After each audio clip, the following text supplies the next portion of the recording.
Good morning, all of you. Sri Satya Sai Education Trust, PB Desai Primary School, subject Sanskrit, standard 6. આજનો topic છે વંદના. વિદ્યાર્થી મિત્રો, આપણા ભારત દેશમાં ઘણા વર્ષો પહેલા વિદ્યાર્થીઓ જ્ઞાન પ્રાપ્ત કરવા માટે ગુરુના આશ્રમમાં જતા હતા. ગુરુ પોતાના આશ્રમમાં પોતાના શિષ્યોને વિદ્યા પ્રાપ્તિ કરાવતા. વિદ્યાર્થી મિત્રો, સંસ્કૃતિમાં શુભ કાર્યની શરૂઆત કરતા પહેલા ઈશ્વરની સ્તુતિ કરવામાં આવે છે. આજે આપણે સંસ્કૃત ભાષા શીખતા પહેલા આદરણીય ગુરુજી, પ્રથમ પૂજ્ય ગણપતિ તથા વિદ્યાને દેવી સરસ્વતીને પ્રણામ કરી તેમની સ્તુતિ કરીશું. વિદ્યાર્થી મિત્રો, સૌપ્રથમ હું શ્લોકનું ગાન કરીશ. ગુરુર બ્રહ્મા ગુરુ વિષ્ણુ ગુરુદેવો મહેશ્વરઃ ગુરુ સાક્ષાત પરબ્રહ્મ તસ્મૈ શ્રી ગુરુવે નમઃ.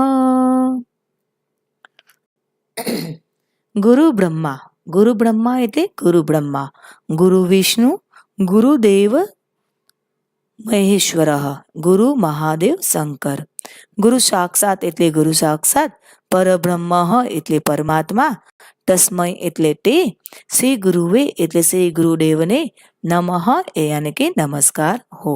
વિદ્યાર્થી મિત્રો, તેનું ભાષાંતર થશે: ગુરુ બ્રહ્મા છે, ગુરુ વિષ્ણુ છે, ગુરુ મહાદેવ શંકર છે, ગુરુ સાક્ષાત પરમાત્મા છે, તે શ્રી ગુરુદેવને નમસ્કાર હો.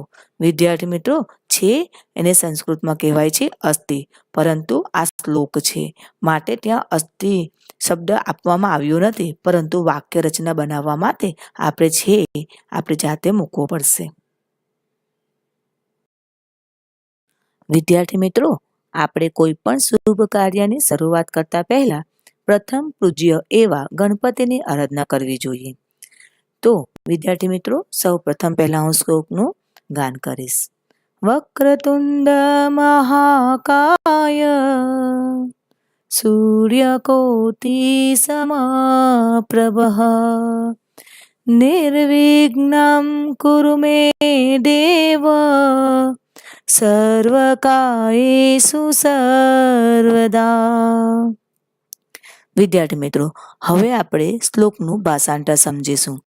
વક્ર એટલે વાંકા, તુંડ એટલે મુખવાળા, મહાકાય એટલે વિશાળ શરીરવાળા, સૂર્યકોટિ એટલે કરોડો સૂર્ય સમાન તેજવાળા, સમપ્રભ યાની કે સમાન તેજવાળા, નિર્વિઘ્ન એટલે કે વિઘ્ન રહિત, કુરુ એટલે કરજો, મે એટલે મારા, સર્વ કાયેષુ એટલે બધા કાર્યોમાં, સર્વદા એટલે હંમેશા.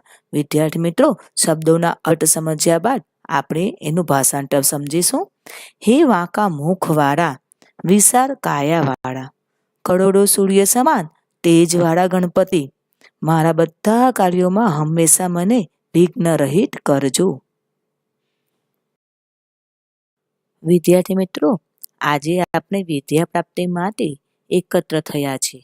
તો હવે આપણે વિદ્યાની દેવી સરસ્વતી માતાની સ્તુતિ કરીશું.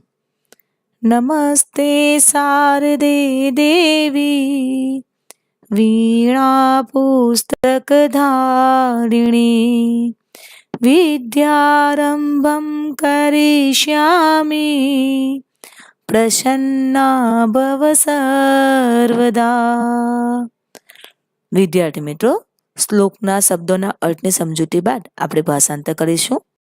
નમસ્તે યાની નમસ્કાર, શારદા દેવી યાની કે શારદે દેવી, વીણા પુસ્તક ધારિણી યાની કે વીણા અને પુસ્તકને ધારણ કરનારી, વિદ્યા આરંભ એટલે વિદ્યાની શરૂઆત, કરિષ્યામિ યાની કરીશ, પ્રસન્ના એટલે કે પ્રસન્ન, ભવ એટલે તમે, સર્વદા એટલે હંમેશા.